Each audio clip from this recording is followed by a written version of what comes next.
The iron shackles bit into Delilah Kensington's wrists as three men dragged her from the saloon owner's office into the biting February wind, her bare feet scraping across the frozen mud of Ordway's Main Street, while townspeople watched from their windows with judgment burning in their eyes. She had worked at the Red Rose Saloon for 8 months, serving drinks and singing for the miners and cowboys who passed through this desolate Colorado town. The work was honest, despite what people whispered. She poured whiskey, she sang old songs her mother taught her, and she saved every penny to eventually buy passage to California where her sister lived. But Marcus Brennan, the saloon owner, had other ideas about what her employment should include. When Delilah refused his advances for the 3rd time, blocking his groping hands and shoving him away with enough force that he stumbled backward into his desk, his face had transformed into something cruel and vindictive. He had accused her of theft, a lie so bold it stole her breath. He claimed she had taken $200 from his safe, money she had never seen and would never touch. But Marcus Brennan owned half the town, including the sheriff, and his word carried weight that a 22-year-old woman with no family and no connections could never hope to match. The punishment had been swift and brutal in its simplicity. The sheriff, a pot-bellied man named Daniels who reeked of whiskey and corruption, had shackled her and announced she would spend the night outside as penance for her supposed crime. If she survived until morning, they would consider her debt to society paid.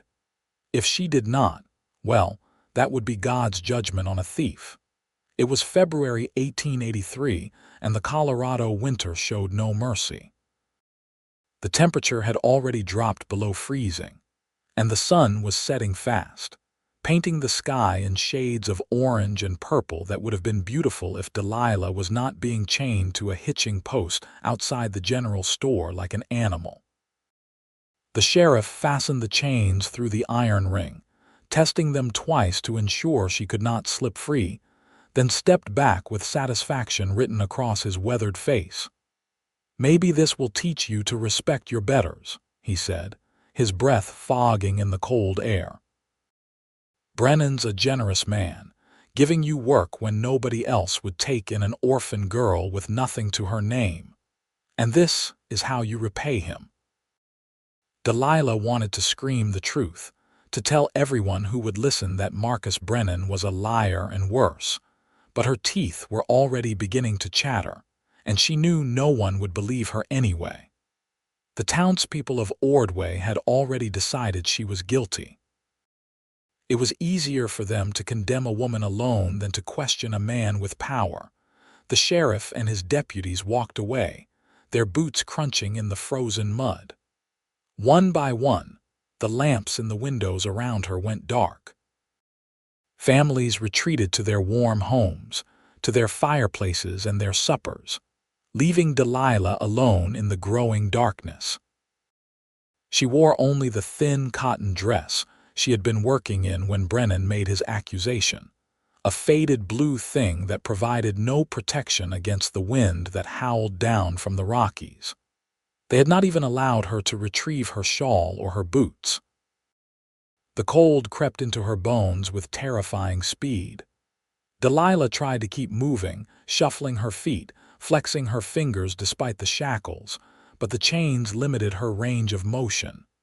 She could stand or crouch, nothing more. The hitching post offered no shelter from the wind, and the wooden planks of the storefront behind her provided no warmth. She pressed against them anyway, trying to steal any protection she could find. An hour passed, maybe 2. Time became strange and slippery. The cold made her drowsy even as it made her shake uncontrollably. Her feet had gone numb, which she supposed was a mercy because she could no longer feel the cuts from the frozen ground.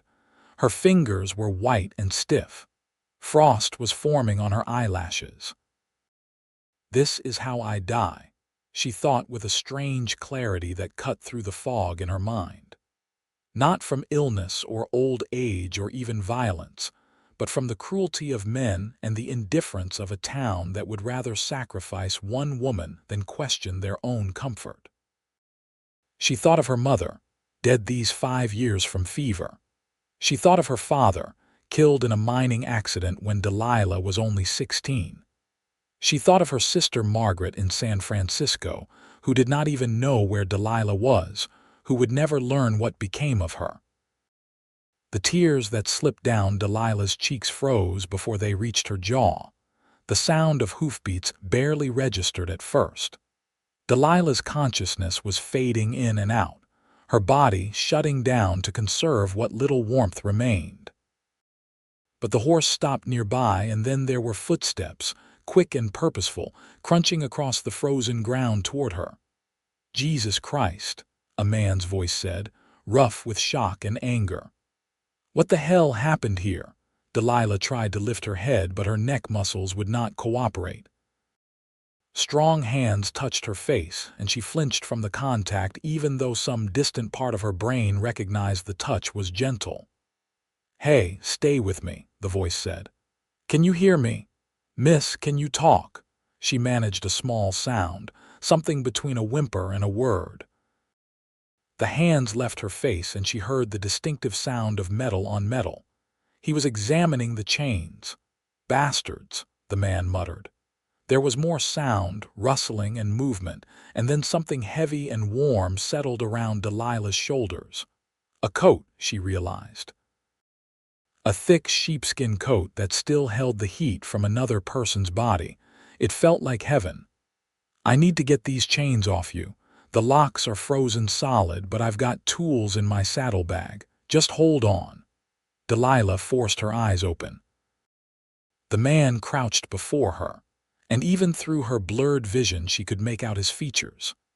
He was young, probably not much older than herself, with dark hair that fell across his forehead and eyes that looked black in the moonlight but might be brown or gray in daylight. His face was lean and angular, weathered by sun and wind in the way of men who lived their lives outdoors. He wore working clothes, the practical gear of a cowboy or ranch hand, and his jaw was set with determination as he worked at her shackles. "Who did this to you?" he asked as he produced a small hammer and chisel from his saddlebag. "Never mind, tell me later. First we get you warm." The sound of metal striking metal rang out in the quiet night. The man worked with focused intensity, positioning the chisel against the chain link and striking it with controlled force. Once, twice, 3 times. The chain held. He repositioned and struck again, and this time something gave way with a crack that seemed impossibly loud. Her hands came free, and Delilah nearly collapsed forward. The man caught her, his arms steady and sure. He repeated the process with the chains at her ankles, breaking through the metal with the same determined precision. When the last chain fell away, he did not hesitate. He scooped Delilah into his arms, coat and all, and carried her toward his horse. "Wait," Delilah managed to croak out, her voice barely recognizable. "You will get in trouble." "Let them try," the man said flatly. "Nobody deserves this. I don't care what you're accused of." He lifted her onto his horse, a sturdy bay gelding that stood patiently in the cold, then swung up behind her. He pulled Delilah back against his chest, wrapping one arm around her waist to hold her secure while the other hand took up the reins.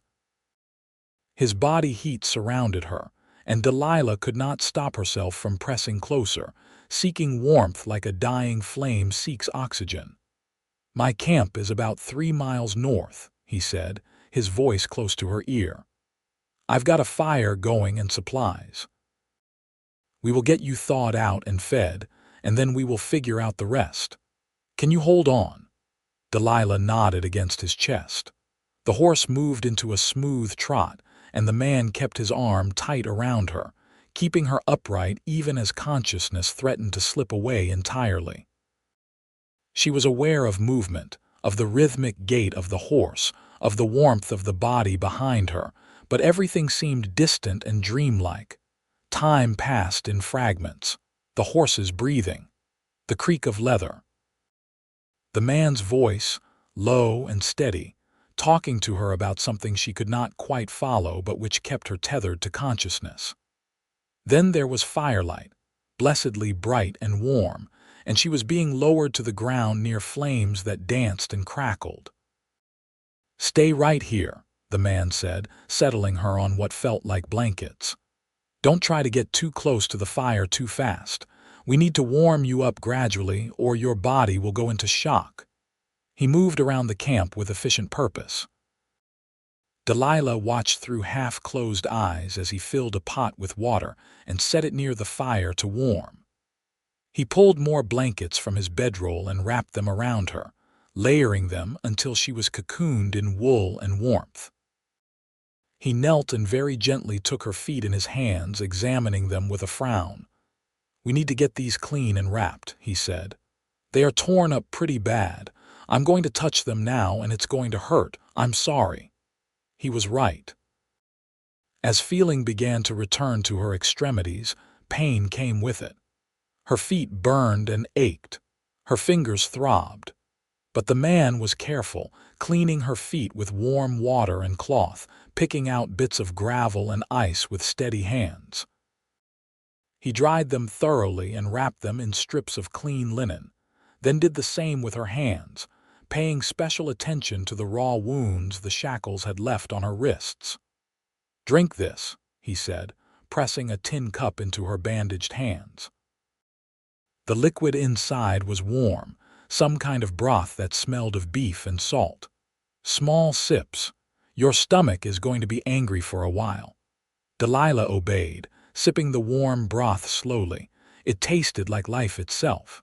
As warmth began to seep back into her core, her mind started to clear. She looked at her rescuer properly for the first time. He sat across the fire from her, watching her with concern etched in every line of his face. In the firelight, she could see his eyes were indeed brown, a warm shade like creek water over stones.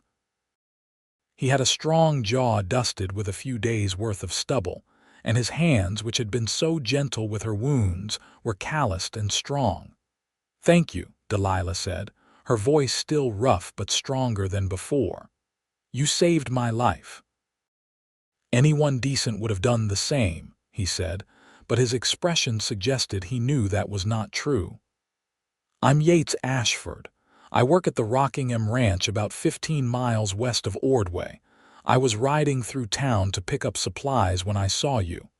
"Delilah Kensington," she replied. "And I doubt many people in Ordway would have stopped. They all think I'm a thief." Yates's jaw tightened. "Are you?" "No." The word came out fierce despite her exhaustion. "The saloon owner, Marcus Brennan, he wanted things from me I would not give. When I refused him one too many times, he accused me of stealing from his safe. He owns the sheriff, so that was that.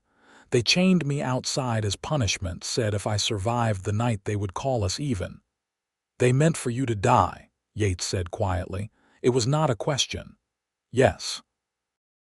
Delilah pulled the blankets tighter around herself. "And they nearly succeeded, if you had not come along when you did." She trailed off, unable to finish the sentence. Yates was quiet for a moment, staring into the fire with an expression that suggested he was working through something complicated. "I can't take you back to Ordway," he said finally. "If Brennan wants you dead badly enough to arrange that, he won't stop just because you survived the first attempt. And the town clearly won't protect you. I know." Delilah had been thinking the same thing. "I have a sister in San Francisco, Margaret. I was saving money to go to her, but everything I had was in my room at the saloon. They will have taken it by now, or Brennan will have claimed it as payment for my supposed theft." "How much did you have saved?" "Almost $60. It had taken her 8 months of hard work to save that much." The thought of Brennan taking it made rage burn in her chest, which was at least better than the numbness of the cold. Yates nodded slowly. The Rocking M is hiring. We lost 3 ranch hands last month when they decided to try their luck in the silver mines up north. The boss, Mr. Aldridge, he's a fair man, treats his workers right. He might be willing to take you on in the kitchen. The cook, Rosa, she's been complaining about needing help. The pay is not much, but room and board are included, and it would give you a safe place while you save up again for that ticket to California. Hope, fragile and tentative, stirred in Delilah's chest. Why would you do this for me? You don't know me. I know you did not deserve what they did to you, Yates said simply. And I know what it's like to need help and have nobody willing to give it. When I was 19, I was working at a ranch down in New Mexico. The foreman accused me of stealing horses. I had not touched them, but he wanted to pin his own theft on someone else. I would have hanged if the ranch owner's son had not believed me and helped me escape. A man named Thomas Caldwell. He gave me a fresh start, and I swore then that if I ever had the chance to help someone else who was being wrongly accused, I would do it. Delilah studied his face in the firelight. There was honesty there, a fundamental decency that seemed as much a part of him as his brown eyes or his steady hands. I will work hard, she said. I promise. I won't make you regret helping me. I don't expect I will, Yates said, and something in his expression softened. You should rest now. We have a long ride ahead of us tomorrow, and your body needs time to recover. I will keep watch and tend the fire. You need rest too, Delilah protested, even as exhaustion pulled at her. I will rest later. Right now, you need the warmth more than I need sleep. His tone made it clear there would be no argument. Delilah lay back on the blankets, letting the warmth of the fire and the cocoon of wool surrounding her ease the tension from her battered body. As she drifted toward sleep, she was aware of Yates moving around the camp, adding wood to the fire, checking on the horse. The last thing she saw before sleep claimed her was his silhouette against the flames, standing watch like a guardian. For the first time in longer than she could remember, Delilah felt safe.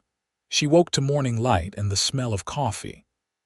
Her body ached in about 100 different places, and her feet throbbed with every heartbeat, but she was alive and warm. Yates sat by the fire, working on something with his knife. When he noticed she was awake, he set aside whatever he had been carving and reached for a pot near the flames. Coffee, he offered, and I've got some jerky and biscuits, not fancy, but it will keep you going. That sounds wonderful. Delilah pushed herself into a sitting position, wincing at the protests from her abused muscles. In the morning light, she got her first clear look at her rescuer. Yates Ashford was perhaps 25, tall and lean with the rangy build of a man who spent his days in hard physical labor. His dark hair was slightly too long, curling at his collar, and his brown eyes held a warmth that matched the kindness in his actions. He had the kind of face that might go unnoticed in a crowd but became more appealing the longer you looked at it, honest and open and strong. He handed her a tin cup of coffee and a cloth bundle containing biscuits and strips of dried meat. Delilah ate slowly, letting her stomach adjust. They were simple foods, trail rations, but they tasted better than any meal she could remember. "How are your feet?" Yates asked. "Sore, but better than last night." Delilah flexed her toes experimentally beneath the bandages. "I don't think anything is permanently damaged. That's good. We will need to change those bandages before we head out, and I will see if Rosa has any salve that will help with healing once we get to the ranch." Yates poked at the fire with a stick, stirring up sparks. "I should tell you, the Rocking M is not close to any town except Ordway. The nearest other settlement is Pueblo, and that's a day's hard ride. You will be fairly isolated."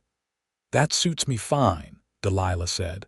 "I have no desire to see another town for a good long while, and isolation means safety from Brennan." "True enough." Yates met her eyes across the fire. "I meant what I said last night about talking to Mr. Aldridge. He's tough but fair, and he does not tolerate anyone mistreating his employees. If he takes you on, you will be under his protection, and that means something in this territory. And if he does not want to hire me, then we will figure something else out, but let me worry about that." Yates stood and brushed off his pants. "For now, let's get you ready to ride. I will need to change those bandages and then we should get moving. I want to reach the ranch before dark."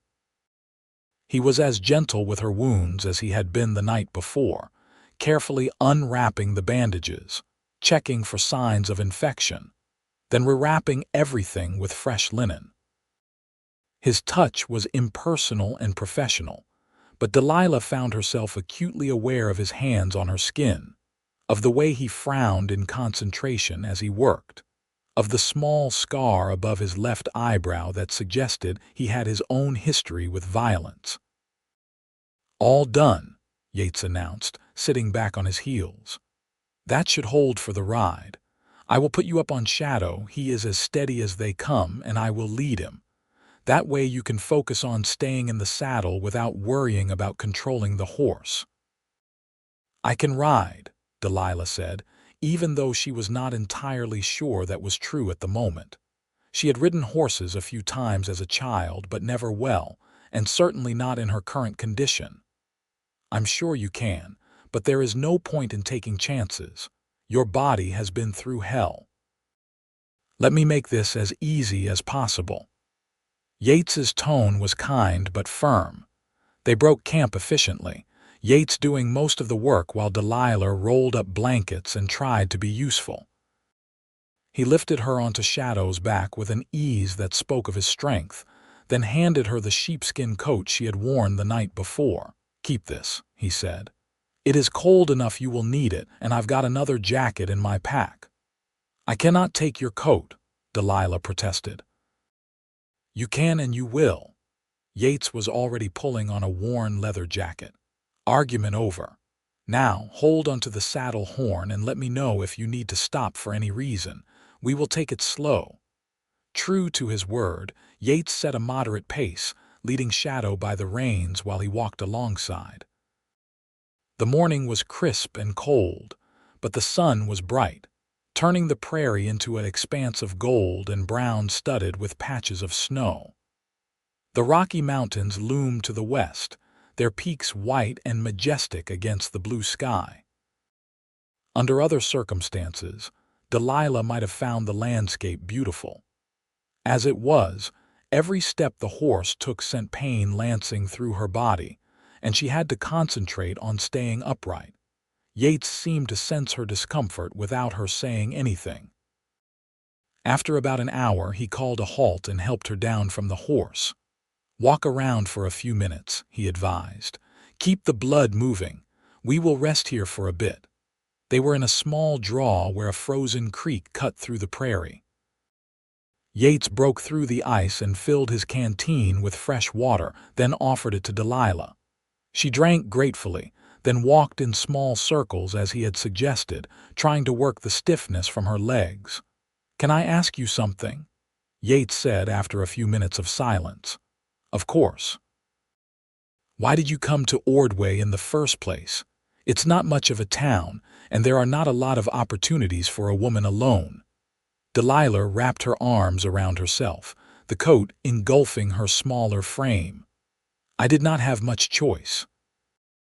After my father died in a mining accident, I tried to keep our small farm going, but I could not manage it alone. I lost the property to debts. I wrote to my sister Margaret, but by then she had moved to San Francisco and I did not have her new address. I ended up drifting for a while, taking work where I could find it. I heard there was a saloon in Ordway that hired women to sing and serve drinks, and I thought it would be a way to earn money and save up to get to California. I did not realize what kind of man Marcus Brennan was until it was too late. Men like him are everywhere," Yates said, his voice tight with anger. "They think power gives them the right to take whatever they want, and they don't care who they destroy in the process. You sound like you speak from experience. I've seen enough to know the world is not always fair, especially not to women on their own. Yates turned to face her, his expression serious. But I also know there are still some places and some people who try to do right. The Rocking M is one of those places. Mr. Aldridge, he believes in treating everyone with respect, regardless of who they are. And Rosa, our cook, she is one of the toughest women I've ever met. She does not take nonsense from anyone, and she looks out for people. If she takes a liking to you, she will teach you everything she knows and protect you like you are her own daughter. You really care about that place, Delilah observed. I do. Yates met her eyes. I've worked at a lot of ranches over the years, and the Rocking M is the first one that felt like more than just a job. The people there, they are like family. Mr. Aldridge gave me a chance when I needed one, and I would not want to be anywhere else. There was something in his voice when he talked about the ranch, a warmth and belonging that Delilah envied. She had not felt like she belonged anywhere since her parents died. The thought of finding that kind of community, even temporarily, was almost too much to hope for. They mounted up again and continued north. Yates walked beside the horse, occasionally glancing up to check on Delilah, making sure she was still managing. They talked as they traveled, small conversations that helped pass the time. Yates told her about the ranch, about the cattle and the horses, about the other hands who worked there. He talked about Rosa's cooking, which he claimed could make a grown man weep with joy, and about Mr. Aldridge's 2 daughters, Emily and Sarah, who helped run the ranch alongside their father since his wife passed away 3 years ago. Delilah shared her own stories, carefully edited versions of her life that left out the worst of the hardships and focused on better memories. She told him about her mother teaching her to sing, about helping her father in his garden, about the books she used to read when they could afford them. It felt strange to talk to someone so openly, to have a conversation that was not transactional or guarded. Yates listened with genuine interest, asking questions that showed he was really paying attention, not just being polite. The sun was beginning its descent toward the western horizon when Yates pointed ahead. "There it is," he said. "The Rocking M." Delilah followed his gaze and saw buildings in the distance, arranged in a loose cluster against the rolling prairie. There was a large ranch house, several barns, a bunkhouse, and various outbuildings. Smoke rose from multiple chimneys, and she could see small figures moving about, people going about their evening tasks. It looked solid and established, a working ranch that spoke of success and permanence. As they approached, people began to notice their arrival. A few ranch hands stopped what they were doing to watch with curiosity. Yates led Shadow straight to the main house and helped Delilah down from the saddle with the same gentle care he had shown all day. "Wait here," he said. "I will go talk to Mr. Aldridge." Delilah stood beside the horse, acutely aware of how she must look. Her dress was dirty and torn, her feet were wrapped in bandages, her hair was a tangled mess, and she was drowning in a man's sheepskin coat. She probably looked like something dragged in from the prairie, which was not far from the truth. Yates disappeared into the house. Delilah waited, anxiety twisting in her stomach. What if Mr. Aldridge refused to hire her? What if he thought she would bring trouble from Ordway? What if he believed she really was a thief? She had no references, no proof of her innocence except her word. Why would anyone take a chance on her? The door opened and Yates emerged, followed by a man in his 50s with steel gray hair and a weathered face that had seen decades of sun and wind. He had the solid build of someone who had spent his life in physical labor, and his eyes, a pale blue, were sharp and assessing. This had to be Mr. Aldridge. The rancher walked up to Delilah and studied her for a long moment. She forced herself to meet his gaze, to stand straight despite her exhaustion and pain. If he was going to judge her, let him see she was not ashamed, that she had nothing to hide. "Yates tells me you had some trouble in Ordway," Mr. Aldridge said finally. His voice was gravelly, the kind that came from years of shouting orders across open prairie. "Yes, sir," Delilah said. "I was falsely accused of theft by my employer and punished for it.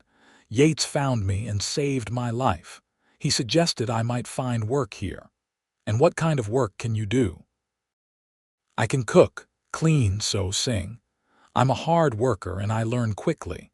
I know I don't look like much right now, but if you give me a chance, I will prove I'm worth your time." Mr. Aldridge's expression did not change. "Yates says the saloon owner meant for you to die out there in the cold. That suggests he wanted you gone pretty badly. Am I going to have trouble from Ordway if I hire you?" "I don't know," Delilah admitted.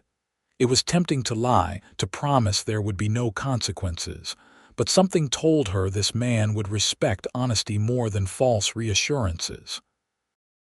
"Marcus Brennan is a vindictive man. He might try to cause problems, but I swear to you I did not steal from him. I worked honestly and I refused his advances. That is my only crime." Mr. Aldridge looked at Yates. "What do you think?" "I think she is telling the truth," Yates said without hesitation. "And I think Rosa needs help in the kitchen. Miss Kensington can stay in the small room off the kitchen that we use for storage. It would give her privacy from the bunkhouse and keep everything proper." The rancher was quiet for another long moment and Delilah held her breath. Finally, he nodded. "All right. We will try it for a month. You work with Rosa, help her with cooking and cleaning for the hands. Room and board plus $20 a month. If it works out, we will talk about making it permanent. But I won't tolerate any trouble, and if I find out you really are a thief, you will be gone before sunrise. Understood?" "Yes, sir," Delilah said, relief flooding through her. "Thank you. I promise you won't regret this. See that I don't." Mr. Aldridge turned and called toward one of the outbuildings. "Rosa, come out here a minute." A woman emerged from what Delilah assumed was the cookhouse. She was in her 50s, built strong and solid, with dark hair streaked with gray pulled back in a tight bun. She had the weathered, no-nonsense appearance of someone who had worked hard her entire life, and her dark eyes were sharp as they took in the scene. "This is Delilah Kensington," Mr. Aldridge said. "She is going to be helping you in the kitchen starting now. Get her cleaned up, fed, and settled in that storage room. We can sort out the details tomorrow." Rosa looked Delilah up and down, then glanced at Yates with a raised eyebrow. "What happened to her?" "Long story," Yates said. "She needs care and a safe place. Think you can help with that?" Something in Rosa's expression softened. "Come on, girl," she said to Delilah.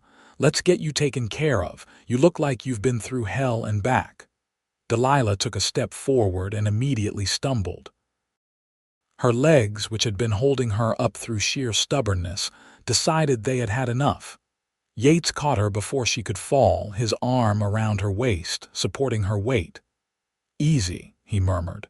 "You are safe now. Rosa will take good care of you." "Thank you," Delilah said, looking up at him, "for everything. I don't know how to repay you."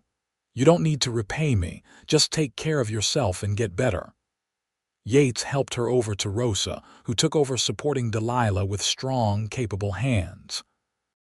"Come on, little one," Rosa said, her voice surprisingly gentle. "Let's get you inside where it's warm." Delilah let herself be led away, but she looked back once to see Yates standing in the yard watching her go. Even from a distance, she could see the concern in his expression.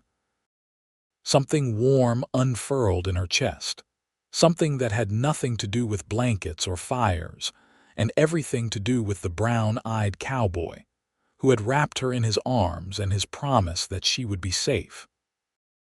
Rosa's domain was a long, low building that served as both kitchen and dining hall for the ranch hands. The interior was warm and smelled of bread and coffee and roasting meat. A massive iron stove dominated one wall, and long tables with benches filled most of the space. Rosa led Delilah past all of this to a small door at the back that opened into a tiny room, perhaps 8 feet by 10, that had been used for storage. Boxes and sacks were still piled in one corner, but someone had put a narrow bed against one wall, and there was a small table with a basin and pitcher. "It is not much," Rosa said, "but it is private and warm. The stove shares a wall with this room, so you will never be cold. Now, let's get you out of those clothes and into a bath. You stay here and I will have some of the boys bring in water." "I can help," Delilah protested weakly. "You can help by sitting down before you fall down," Rosa said firmly. "You are white as milk and shaking. Sit." Delilah sat on the bed, which was surprisingly comfortable. Rosa disappeared and returned a few minutes later with an armful of fabric. "These were my daughters," she said, setting the clothes on the bed. "She moved to Denver with her husband last year. You are about her size, so these should fit well enough until we can make you some proper things. Now, I am going to go supervise the bath water. You just rest." Over the next hour, Rosa orchestrated Delilah's care with the efficiency of a military commander. A large metal tub was brought in and filled with hot water. Rosa helped Delilah undress, clicking her tongue at the bandages and bruises, then assisted her into the bath. The hot water was simultaneously painful and glorious, making Delilah's abused skin sing with sensation. Rosa washed Delilah's hair with a soap that smelled of lavender, her strong fingers gentle as they worked through the tangles. She carefully unwrapped the bandages on Delilah's feet and hands, examining the wounds with a practiced eye. "These are not too bad," she announced. "They will heal clean if we keep them that way. Yates did good work patching you up. That boy has a gentle touch when he wants to." "He saved my life," Delilah said softly. "Did he now?" Rosa's tone was neutral, but Delilah caught a flicker of something in her expression, curiosity perhaps, or knowing. "Yates is a good man. Best of the hands we have, and that is saying something because they are all decent boys. He keeps to himself mostly, works hard, does not drink or gamble or cause trouble. Mr. Aldridge thinks the world of him. How long has he worked here? 3 years, give or take. Showed up looking for work and Mr. Aldridge hired him on the spot. Yates proved himself quick, and now he is the ranch foreman in all but name. The other hands respect him, and that is worth more than gold on a spread like this." Rosa helped Delilah out of the bath and dried her carefully before applying a salve to her wounds that smelled of herbs and felt cool against her damaged skin. She wrapped everything in fresh bandages, then helped Delilah into a clean chemise and a simple blue wool dress that fit reasonably well. "Better," Rosa declared, stepping back to examine her handiwork. "You have color in your cheeks again and you don't look like death. Now you need food. Real food, not trail rations. Sit there and I will bring you something." She returned with a tray laden with stew, fresh bread, butter, and a cup of milk. Delilah ate slowly, savoring every bite. Rosa sat across from her, drinking coffee and watching her with those sharp, assessing eyes.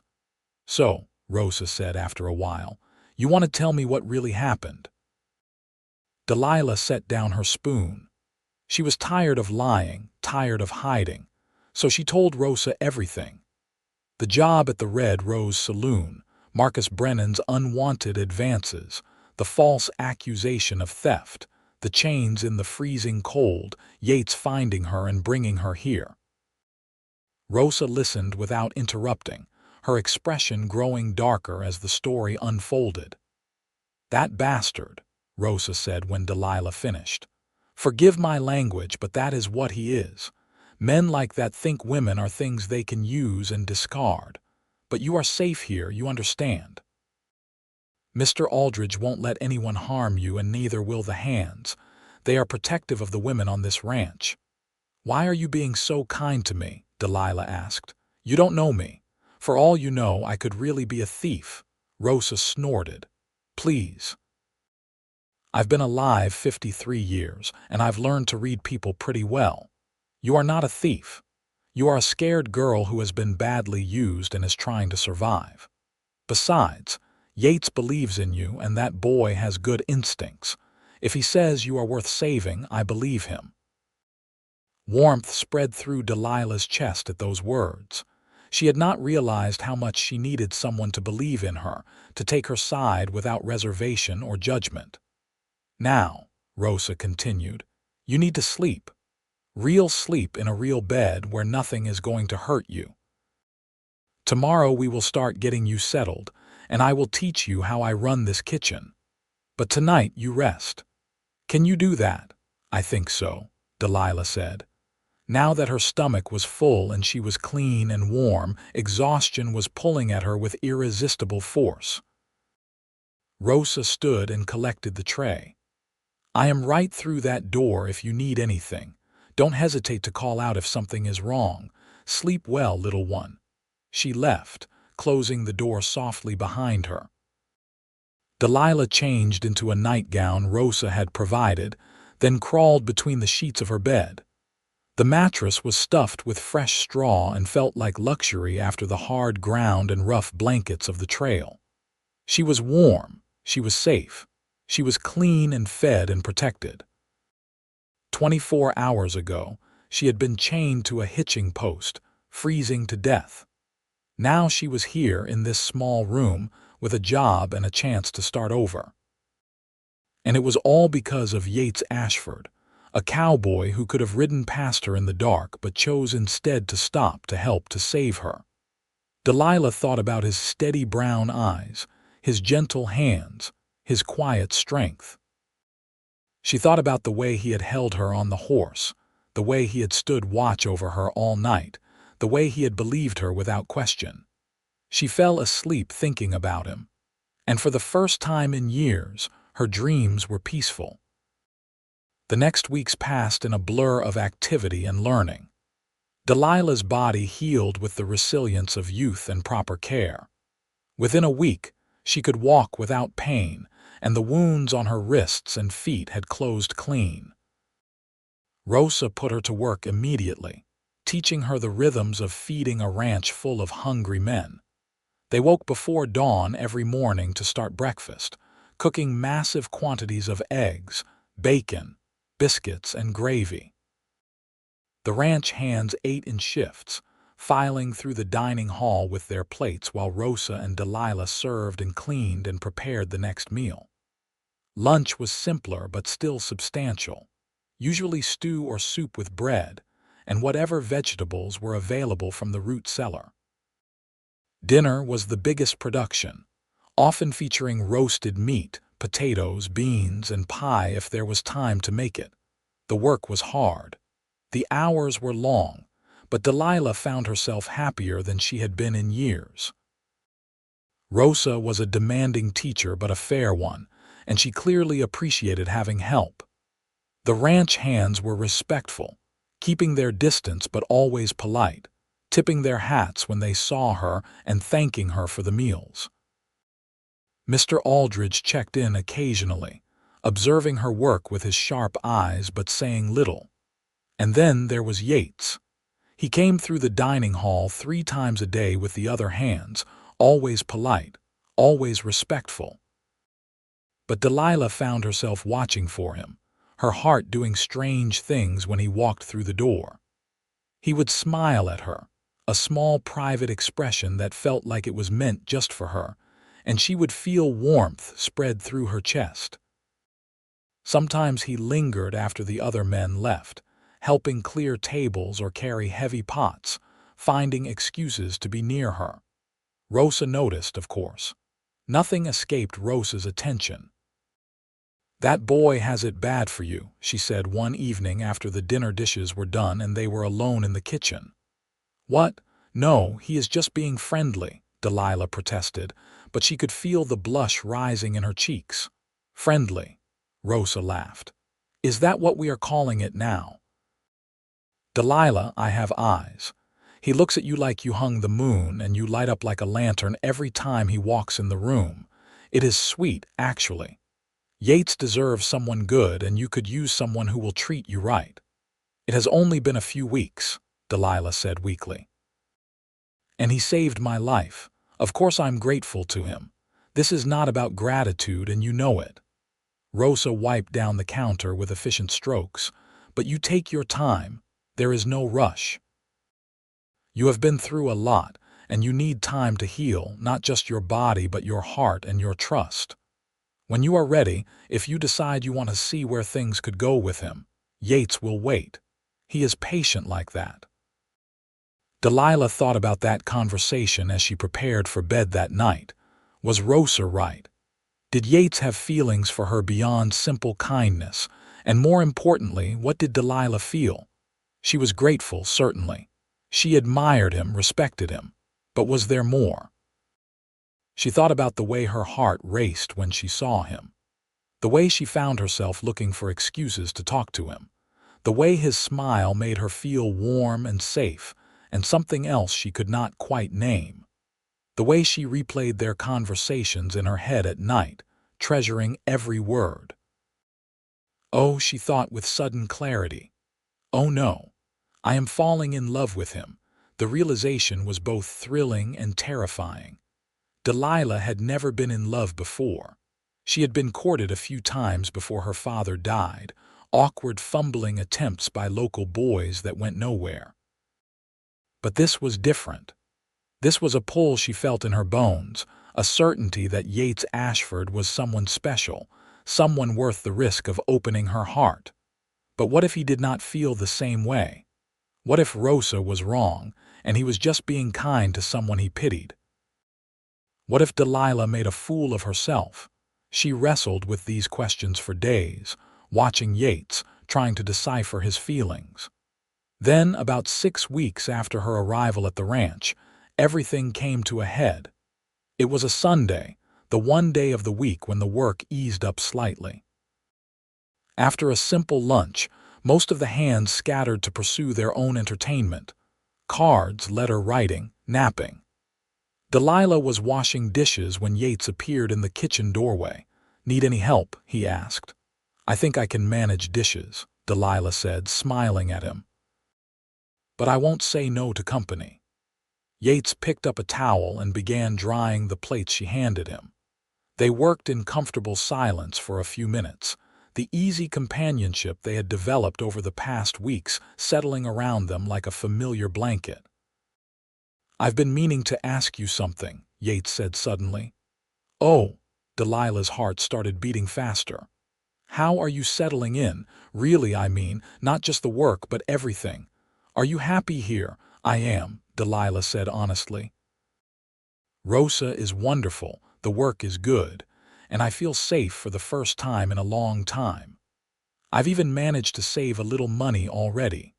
At this rate, I might be able to afford that ticket to California by summer." Something flickered across Yates's face, an expression Delilah could not quite read. "You are still planning to go to California, then?" "Well, yes, that's where my sister is. That was always the plan."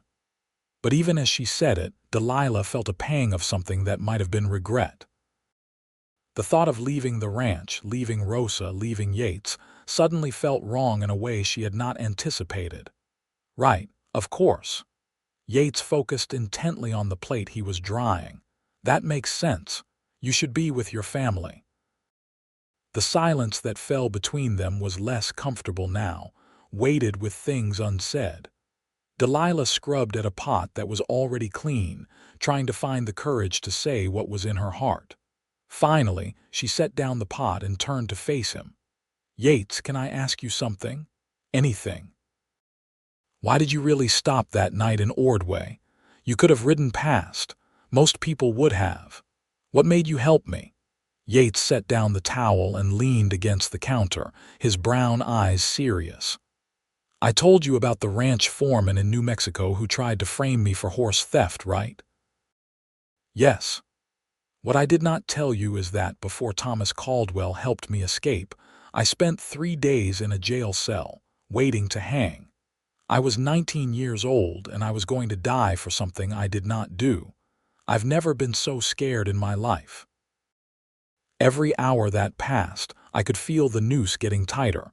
And then Thomas came and got me out, risked his own reputation to save someone he barely knew.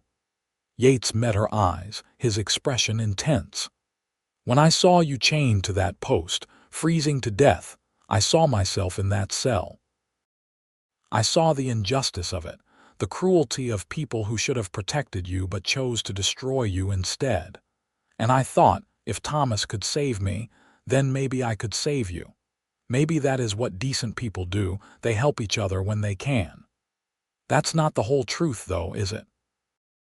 Delilah asked softly. Her heart was pounding, but she had to know. There's more you are not saying. Yates was quiet for a long moment. Then he said very quietly, when I first saw you, even though you were half frozen and barely conscious, I thought you were the most beautiful thing I had ever seen.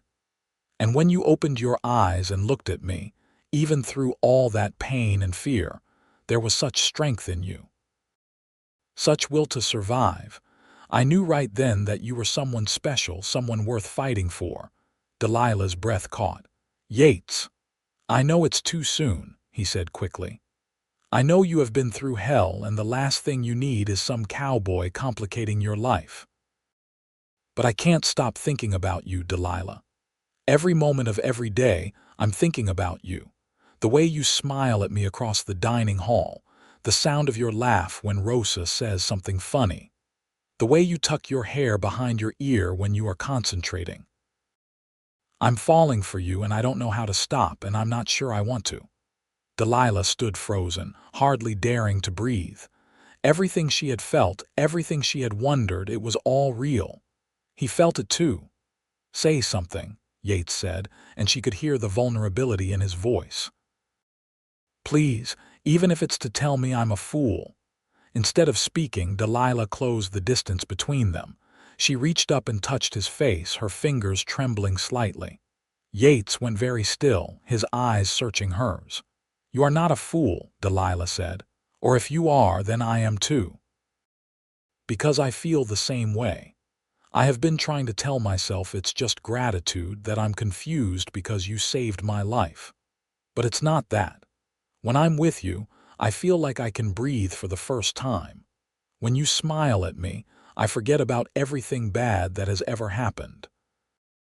You make me want to stop running and start living, and that terrifies me because I have never felt this way about anyone before. You don't need to be terrified, Yates said, his hand coming up to cover hers against his cheek. I know we have not known each other long. I know you have plans to go to California to be with your sister. I'm not asking you to give up anything. I just wanted you to know how I feel. I want a chance to court you properly, if you will let me. To take you on walks, to talk with you, to learn everything about you. And if, someday, you decide you want to stay here instead of going to California, I will do everything in my power to make you happy. I would like that, Delilah whispered. I would like that very much. Yates smiled, and it transformed his entire face, making him look younger and happier than she had ever seen him. Slowly, giving her time to pull away if she wanted, he leaned down and pressed his lips to hers. The kiss was gentle and tentative, a question more than a demand. Delilah answered by leaning into him, her hands sliding up to his shoulders. Yates made a soft sound and deepened the kiss, his arms coming around her waist to pull her closer. Delilah felt like she was floating, like the world had narrowed down to just this moment, just the two of them, just the warmth and rightness of being in his arms.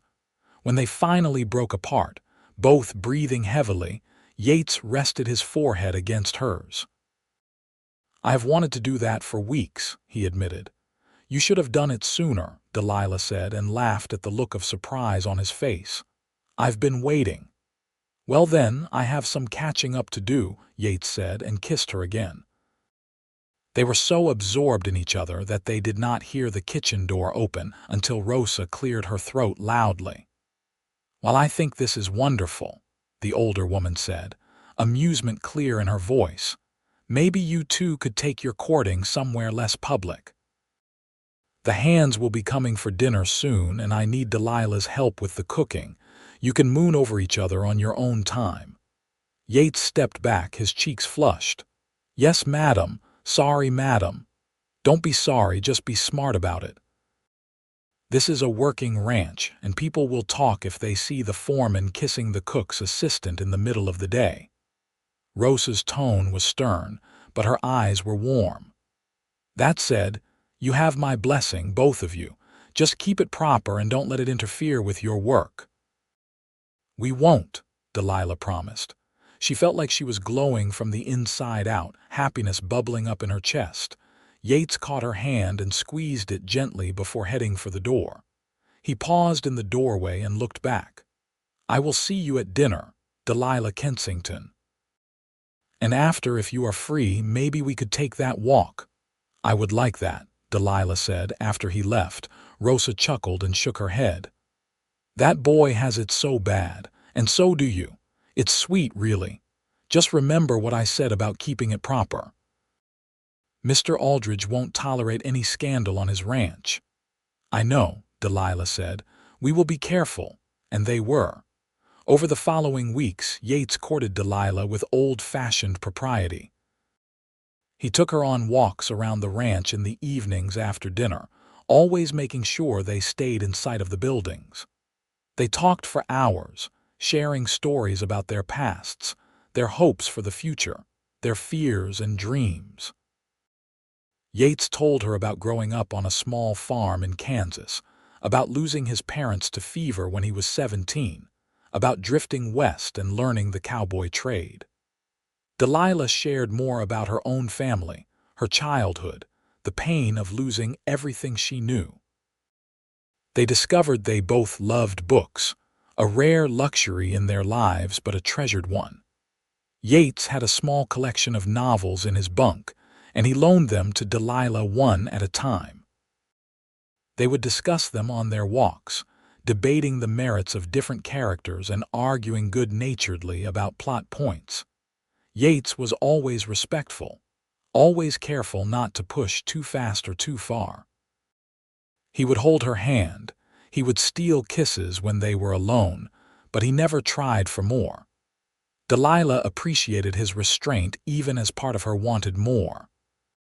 She was falling deeper in love with him every day, and the thought of eventually being his wife, of sharing his life completely, made her heart race with anticipation. Spring arrived, bringing warmer weather and new life to the prairie. The cattle were moved to fresh pastures, calves were born, and the ranch hummed with activity. Delilah's role in the kitchen had become indispensable, and Rosa began teaching her more complex dishes, trusting her with greater responsibility. Mr. Aldridge made it official at the end of her trial month, telling her she was hired permanently with a raise to $25 a month. "You have proved yourself," the rancher said gruffly. "Rosa says she could not run that kitchen without you now, and that's high praise coming from her. You've earned your place here, Miss Kensington." "Thank you, sir," Delilah said, overwhelmed with gratitude. "This place has become home to me. I can see that, and I hear you are keeping company with Yates." Mr. Aldridge's pale eyes studied her carefully. "He's a good man. One of the best I've ever employed. If you are serious about him, you have my approval. But if you hurt him, you and I will have words. Understood?" "I would never hurt him," Delilah said firmly. "I love him." It was the first time she had said the words out loud, and they felt right. True. Undeniable. "Good," Mr. Aldridge nodded. "Then I expect I will be attending a wedding before too long. Rosa will be pleased. She has been predicting this since the day you arrived." Delilah felt her cheeks heat, but she could not stop smiling. The idea of marrying Yates, of building a life with him here at the Rocking M, filled her with joy. That evening, she and Yates took their usual walk, heading out toward a small creek that ran through the eastern pasture. The air was warm, filled with the scent of new grass and wildflowers. Yates held her hand, his thumb tracing small circles on her skin. "Mr. Aldridge talked to me today," Delilah said. "Did he?" Yates glanced at her with interest. "About what? About us? He gave us his blessing, assuming we are serious about each other." Yates stopped walking and turned to face her. "Are we serious, I mean?" "I am," Delilah said. "I love you, Yates. I think I have since that first night when you found me. I know it happened fast, and I know it's probably crazy, but I can't imagine my life without you anymore." Yates's face lit up with joy. "I love you too. I've been wanting to say it for weeks, but I did not want to pressure you or make you feel obligated. But God, Delilah, I love you so much it hurts sometimes. When I see you in the mornings, when I hear your voice, when you smile at me, it's like the whole world gets brighter." He pulled her close, wrapping his arms around her. Delilah rested her head against his chest, listening to the steady beat of his heart. "Marry me," Yates said suddenly. "I know we haven't been courting long, and I know you probably want a proper proposal with time to think about it. But I can't wait anymore. I want you to be my wife. I want to build a life with you, right here at the Rocking M. We can save up and build our own little house on the ranch property. Mr. Aldridge has offered me land before, said any of his hands who want to settle down can stake a claim on ranch territory. We could have a home, Delilah. A real home together." Delilah pulled back just enough to look up at him. "Are you sure? What about my sister in California?" "Write to her. Tell her you are getting married and invite her to visit, or we can go visit her once we are settled. But don't go to California because you think you have to. Stay here because you want to. Stay with me." There was no decision to make, not really. Delilah had known for weeks that she would not be leaving the Rocking M, would not be leaving Yates. California was a dream from another life, a plan made when she had been alone and desperate. But she was not alone anymore. She had found something better than a distant sister and an uncertain future. She had found home. "Yes," she said. "Yes, I will marry you." Yates let out a whoop of joy that probably carried all the way back to the ranch buildings. He picked Delilah up and spun her around, both of them laughing like children. When he set her down, he kissed her thoroughly, pouring all his love and happiness into the gesture. Delilah kissed him back with equal fervor, her heart so full she thought it might burst. They were married 6 weeks later in a simple ceremony held at the ranch. Rosa organized everything with military precision, recruiting the ranch hands to help set up chairs in the yard and cooking a feast that people would talk about for years. Mr. Aldridge gave Delilah away, standing in as the father she no longer had. The ranch hands all attended, dressed in their best clothes, along with Mr. Aldridge's daughters and families from neighboring ranches.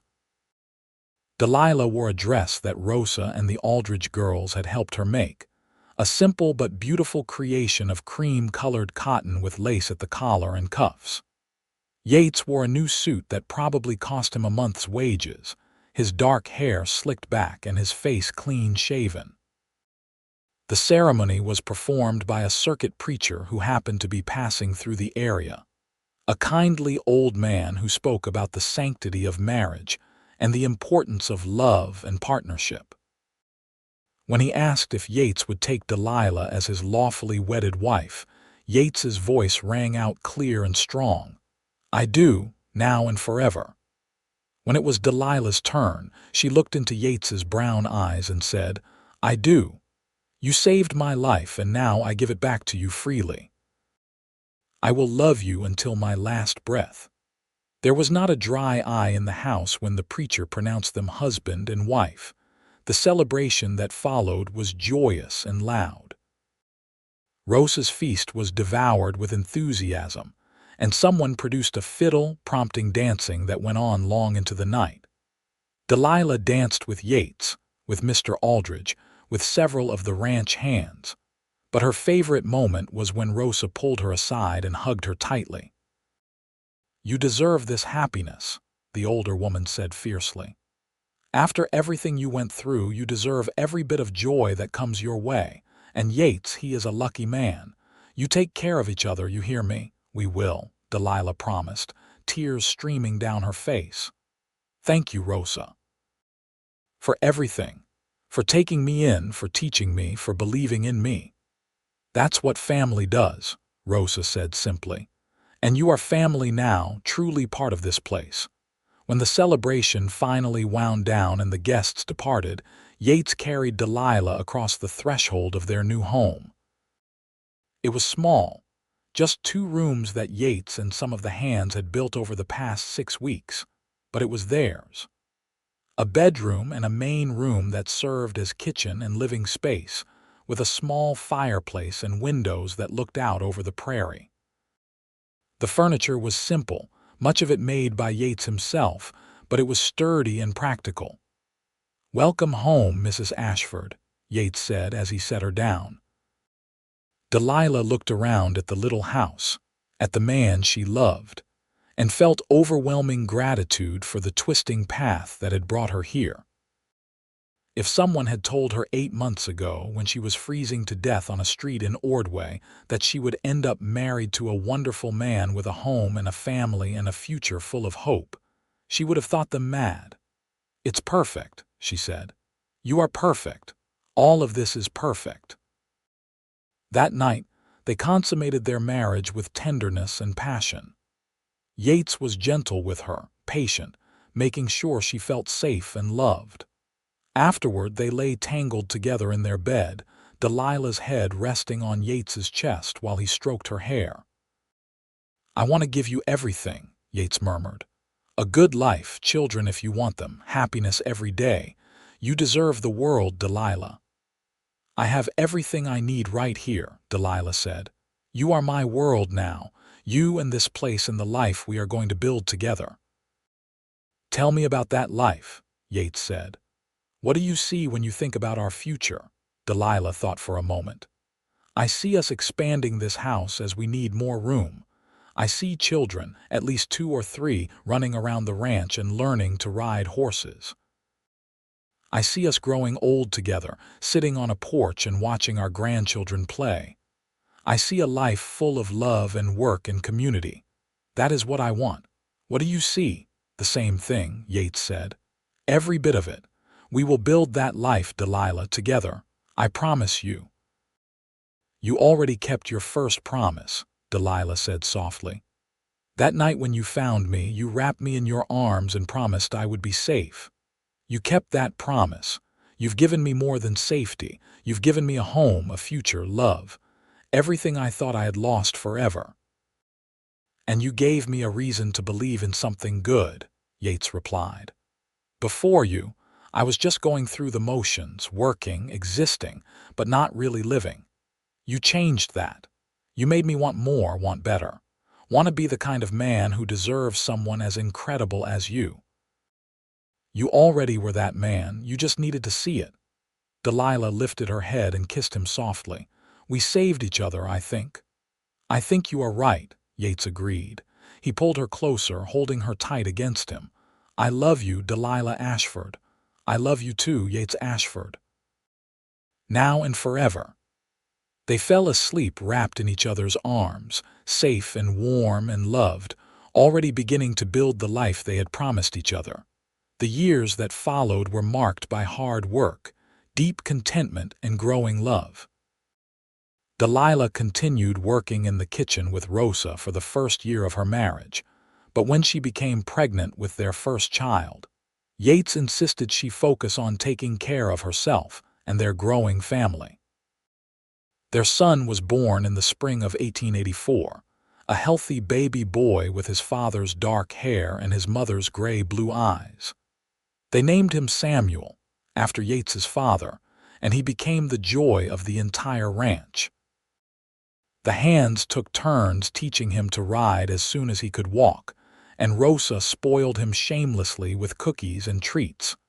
2 years later, their daughter arrived. They named her Margaret, after Delilah's sister. Delilah had written to Margaret shortly after her wedding, explaining everything that had happened and inviting her to visit. Margaret had responded with joy and relief, and she had made the journey from San Francisco to Colorado when Samuel was 6 months old. The sisters had a tearful reunion, and Margaret had stayed for 3 weeks, getting to know Yates and falling in love with the ranch. She promised to return regularly, and she kept that promise, visiting every year or two. Little Margaret had her mother's blonde hair and her father's easy smile, and she grew into a spirited child who could ride better than most of the ranch hands by the time she was 5. Samuel was quieter, more thoughtful, but just as capable. Both children thrived in the ranch environment, learning responsibility and hard work alongside play and love. Yates became the official foreman of the Rockingham when he was 28, a position he more than earned through his dedication and skill. He was fair with the hands, respected by everyone, and invaluable to Mr. Aldridge. The little house he had built for Delilah grew over the years, expanding to accommodate their growing family and their accumulating possessions. Yates built onto it himself with help from the other hands, adding rooms and improving the structure until it was a proper home. Delilah discovered she had a talent for healing. It started when one of the ranch hands fell and broke his arm. Rosa was busy with cooking, and the nearest doctor was in Pueblo, a day's ride away. Delilah set the break herself, remembering things her mother had taught her, and the arm healed straight and true. After that, people started coming to her for minor injuries and illnesses. She began studying healing herbs and remedies, learning from books and from older women in the area, building a reputation as someone who could help when the doctor was too far away. In 1887, when Delilah was 26 and Yates was 29, Mr. Aldridge called them into his office one evening.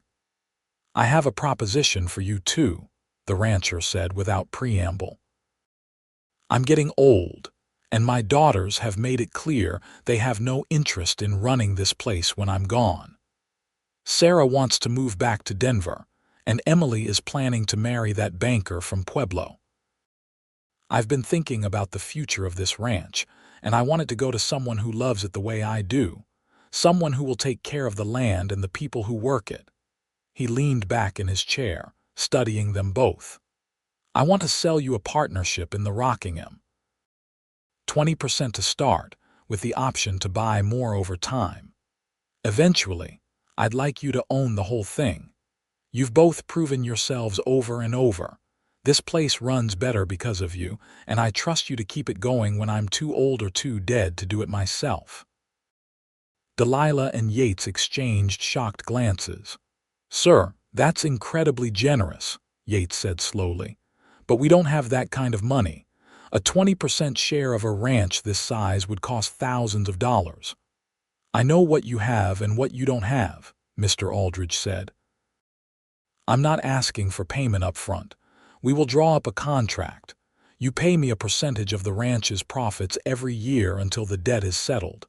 It might take 15 years, it might take 20, but I'm not worried about it. I trust you." "Why us?"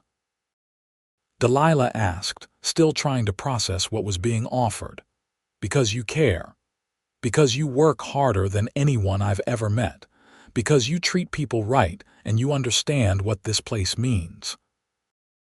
Because I've watched you build a life here, raise your children here, become part of this community. You are the future of the Rockingham, whether you realized it or not." It took them 3 days to make the decision, though in truth they both knew from the start what their answer would be. They accepted Mr. Aldridge's offer and signed the partnership papers in front of a lawyer from Pueblo. The ranch became partially theirs, and with that ownership came even greater responsibility and even deeper connection to the land. The years continued to roll by, marked by seasons and cattle drives and the slow accumulation of prosperity. The ranch thrived under their management. Yates proved to be a skilled businessman, and Delilah's organizational abilities kept everything running smoothly. They hired more hands, expanded their herds, improved their buildings and equipment. In 1889, their third child was born, another son they named Henry. He was a wild child from the start, fearless and adventurous, giving his parents more gray hairs than both his siblings combined. But he was also loving and loyal, with a gift for working with animals that surpassed even his father's skill. Mr. Aldridge died peacefully in his sleep in 1891, at the age of 68. His daughters honored his wishes and sold the remaining 80% of the ranch to Yates and Delilah for a fair price, payable over 20 years. At 30 years old, Delilah found herself part owner of one of the most successful ranches in eastern Colorado, a position she never could have imagined when she was freezing to death on a street in Ordway 8 years earlier. They threw themselves into running the Rocking M with everything they had. Yates managed the cattle operations and the hands, while Delilah handled the finances, the supplies, and increasingly, the business negotiations. She discovered she had a head for numbers and a talent for driving hard bargains with cattle buyers. Together, they made the ranch more profitable than it had ever been. Rosser remained with them, officially retiring from full-time cooking but staying on as a beloved fixture of the ranch. She taught Delilah's daughter Margaret to cook, passing on her skills to another generation. The older woman became like a grandmother to the children, and when she died quietly in her sleep in 1895, the entire ranch mourned. By 1896, when Delilah was 35 and Yates was 37, they had fully paid off their debt for the ranch. The Rocking M was entirely theirs. No liens, no debts, no obligations except to the land and the people who worked it.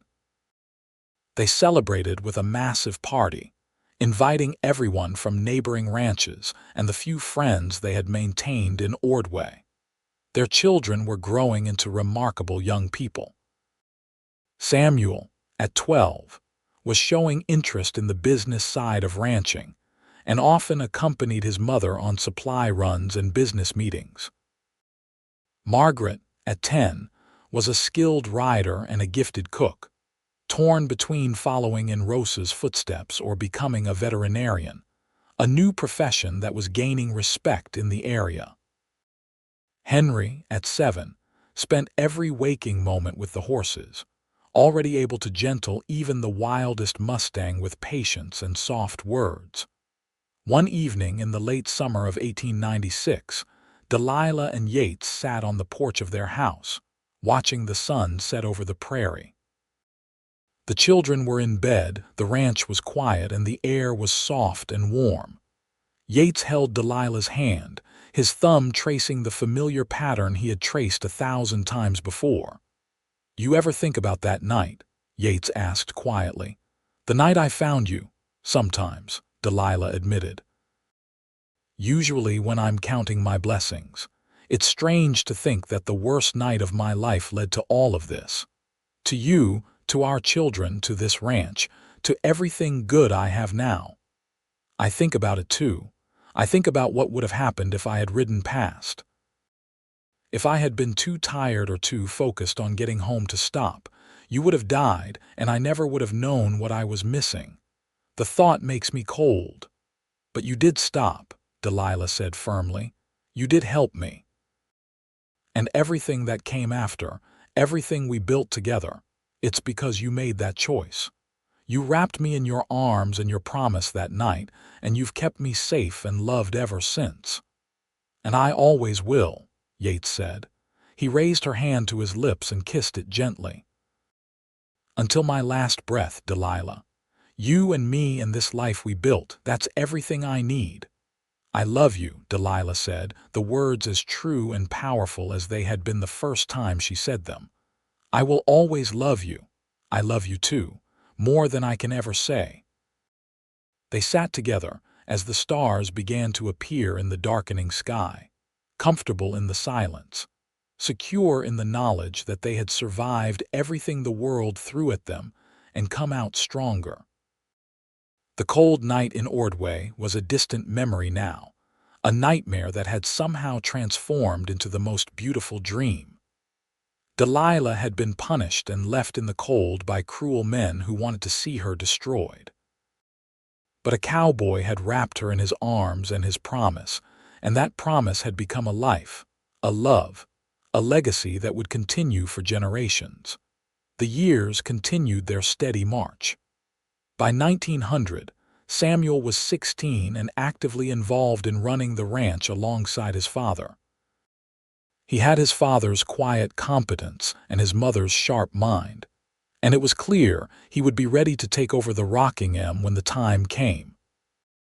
Margaret, at 14, had decided to pursue her interest in animal medicine and was corresponding with a veterinary college in Denver, hoping to become one of the first female veterinarians in Colorado.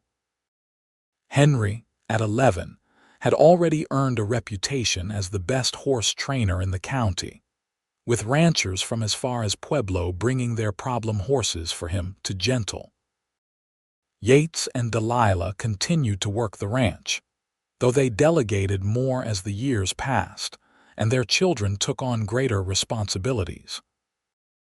They remained partners in every sense of the word, making decisions together, supporting each other through challenges, celebrating successes side by side.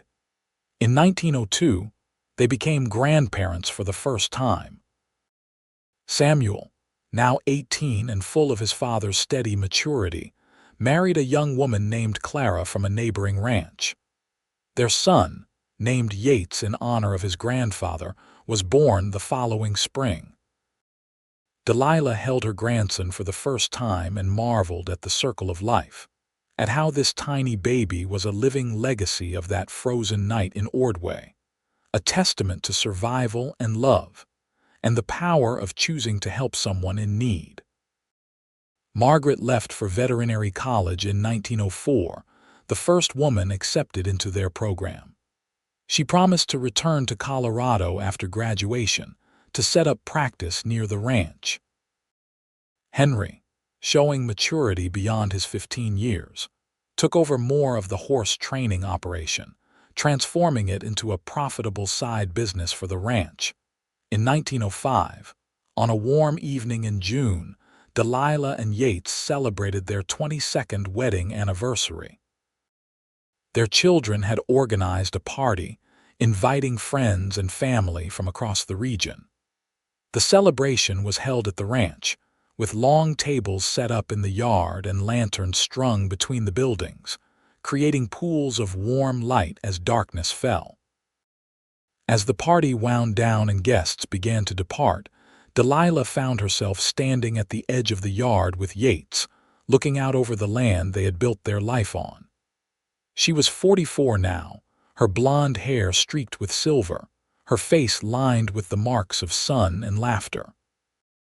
Yates was 46, his dark hair mostly gray, his lean frame still strong but moving with the slight stiffness that came with years of hard work. 22 years, Delilah said softly. Sometimes it feels like yesterday, and sometimes it feels like forever. Forever is not long enough, Yates replied. I want 100 more years with you, 1,000. Well, we will have to settle for whatever time we get and make the most of it. Delilah leaned against him, fitting perfectly into the curve of his body the way she had for more than 2 decades. Do you have any regrets? Anything you wish had been different? Not one single thing, Yates said without hesitation. Every moment, good and bad, led us here. I would not change any of it. What about you? No regrets. Delilah thought about the girl she had been, desperate and alone and dying in the cold. She thought about the woman she had become, strong and loved and surrounded by family. "I found everything I needed when I found you. Home, love, purpose, belonging. You gave me all of that." "We gave it to each other," Yates corrected gently. "This was never just me saving you. We saved each other, remember?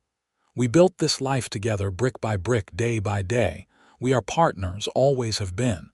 "Partners," Delilah agreed, smiling up at him. "In everything. Forever." Yates kissed her then. A kiss that held 22 years of love and partnership and unwavering commitment. When they broke apart, Delilah rested her head against his chest, listening to the steady beat of his heart, and knew with absolute certainty that she was exactly where she was meant to be. Their children came to find them eventually. Samuel with his wife and baby son, Margaret home from college for the summer, Henry with grass stains on his pants from working with a particularly stubborn mare. The family stood together in the gathering darkness, bound by love and shared history and the land that had given them all so much. This was their legacy, Delilah thought. Not just the ranch or the business or the property, but this. Love that survived impossible odds.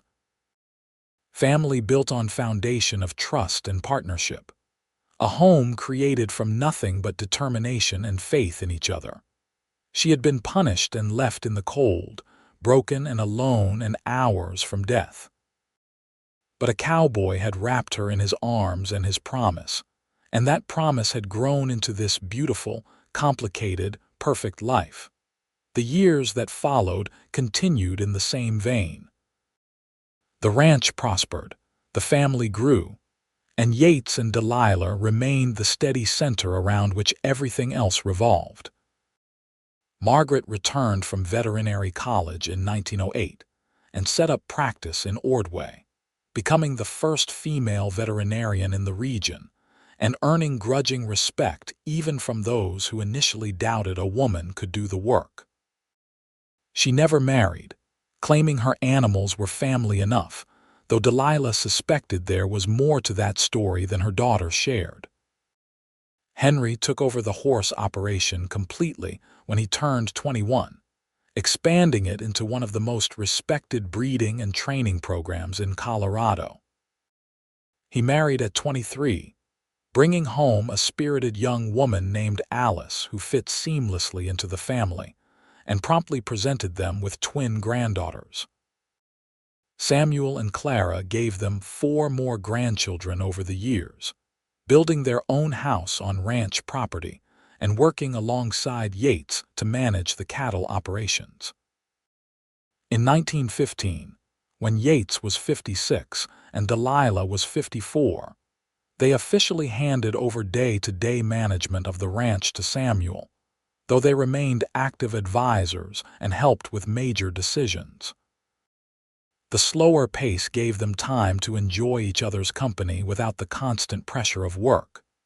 They took long rides across the prairie, revisiting favorite spots from their younger years. They spent evenings on their porch, reading to each other and watching the grandchildren play. They traveled occasionally, visiting Margaret in Ordway and taking a trip to San Francisco to see Delilah's sister Margaret, now in her 60s, and finally persuading her to return to Colorado for an extended visit. In the winter of 1920, Yates fell ill with pneumonia. He was 61, still strong, but the illness hit him hard. Delilah nursed him through it with fierce determination, sitting at his bedside day and night, forcing medicine and broth into him, holding his hand through the fever dreams. Their children took turns helping, and Margaret came from Ordway with her medical knowledge to assist in the nursing. For 3 weeks, they fought for his life, and for 3 weeks Delilah refused to consider the possibility of losing him. He recovered slowly, his strength returning in increments. On the first day he was strong enough to sit up and eat a full meal, Delilah collapsed into a chair beside his bed and wept with relief. "Hey now," Yates said, his voice still rough but growing stronger. None of that. I'm not going anywhere. You think a little pneumonia could take me down when I survived you nearly freezing to death in my arms. We are tougher than that. I thought I was going to lose you, Delilah admitted through her tears. After everything we have been through, I thought I was going to lose you to something as stupid as a winter cold. You won't lose me, not for a long time yet. Yates reached for her hand, his grip weak but sure. We have grandchildren to spoil and a ranch to watch over. We have years left, Delilah. I promise. And he was right. Yates recovered fully over the following months, regaining his strength and health. They continued their peaceful retirement, surrounded by family and friends, secure in the knowledge that the life they had built would continue long after them. In the spring of 1925, they celebrated their 40th wedding anniversary with a massive party that drew people from across the region. They were 64 and 66 now, their hair white, their faces deeply lined, their bodies moving with the careful deliberation of age. But their love was as strong as ever, visible in every glance they shared, every touch of their hands, every smile. Their oldest grandchild, young Yates, was now 22 and working alongside his father Samuel to run the ranch. The youngest grandchildren were still children, running around the property with the same wild joy their parents once had. 3 generations of family filled the celebration, all of them owing their existence to that frozen night in Ordway 42 years earlier, to a cowboy who chose to stop and help a dying woman, to a promise made and kept across 4 decades. Delilah stood at the center of the celebration and looked around at the faces of the people she loved. Her children, grown and successful, each following their own path, but all remaining close to the ranch and to each other. Her grandchildren, ranging from babies to young adults, carrying forward the legacy she and Yates had created. Her friends, including some of the original ranch hands who were now old men themselves, retired but still coming back for important occasions. This was what she had survived for. This abundance of love and family and connection. This was what Yates's promise had created, not just safety for one night but a lifetime of security, not just warmth but an enduring fire that spread to encompass everyone they touched. As the sun set on their anniversary celebration, Yates pulled Delilah aside to their favorite spot overlooking the prairie. They stood together, his arm around her waist, her head resting on his shoulder, watching the sky turn gold and orange and purple. "Thank you," Yates said softly. "For what?" "For surviving that night, for being strong enough to hold on until I found you, for saying yes when I asked you to marry me, for building this life with me, for 40 years of happiness and love and partnership, for everything." Delilah turned in his arms to face him. "Thank you for stopping. For seeing me when everyone else looked away. For wrapping me in your arms and your promise and never letting me go. For making me believe in love and hope and second chances. For giving me this life." "We gave it to each other," Yates said, echoing words he had spoken many times over the years. "Always together. Always partners." "Always," Delilah agreed, and kissed him as the sun set over the land they loved, surrounded by the family they had created, secure in the knowledge that their love story would live on long after they were gone. They lived another 15 years together, watching their family continue to grow and thrive. Yates passed peacefully in his sleep in 1938 at the age of 79, with Delilah holding his hand. She mourned him deeply, but found comfort in their children and grandchildren, in the legacy they had built together, in the knowledge that he had lived a full and happy life. Delilah lived another 8 years, remaining active and sharp until the very end. She died in 1946 at the age of 85, surrounded by 3 generations of family. her last words a whisper of Yates's name and a smile that suggested she saw him waiting for her. They were buried side by side on a hill overlooking the rocking M, their graves marked by simple stones that bore their names, their dates, and a single inscription: partners always. The ranch continued under Samuel's management and eventually passed to young Yates, who ran it with the same dedication and integrity his grandparents had shown. The story of how Yates and Delilah met became family legend, told and retold to each new generation, a reminder that love could bloom even in the harshest conditions, that one act of kindness could change the course of multiple lives, that promises made in desperate moments could grow into lasting legacies. She had been punished and left in the cold, chained and freezing, hours from death.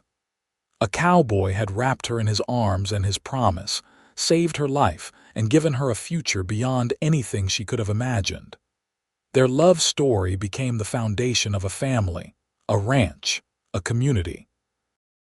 And decades after they were gone, their descendants still told the story, still honored the memory of the woman who survived and the man who saved her, still celebrated the love that had conquered cold and cruelty and turned suffering into joy. It was a love story for the ages, born in the Wild West, tested by hardship and proven through 40 years of partnership. And it all began with a simple choice: to stop, to help, to care.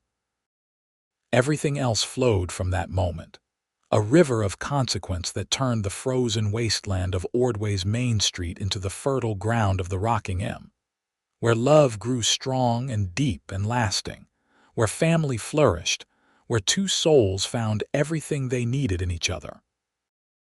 The Ashford family thrived for generations after, carrying forward the values Yates and Delilah had instilled: integrity, hard work, compassion, and the unwavering belief that one person could make a difference in another's life. The rocking M remained in the family, adapting to changing times but never losing its essential character as a place where people were valued and treated with respect. And sometimes, on cold February nights, when the wind howled down from the Rockies and snow covered the prairie, descendants of Yates and Delilah would gather around fires and tell the story of their remarkable ancestors. They would speak of punishment and cold, of chains and desperation, of a cowboy who refused to ride past suffering, of a promise kept across a lifetime. They would celebrate the love that had given them all existence, the courage that had forged a legacy, the partnership that had built a dynasty. And in the telling, the story lived on, as vital and powerful as it had been on that frozen night in 1883 when everything changed, when two souls found each other in the darkness and built a love that would light the way for generations yet to come.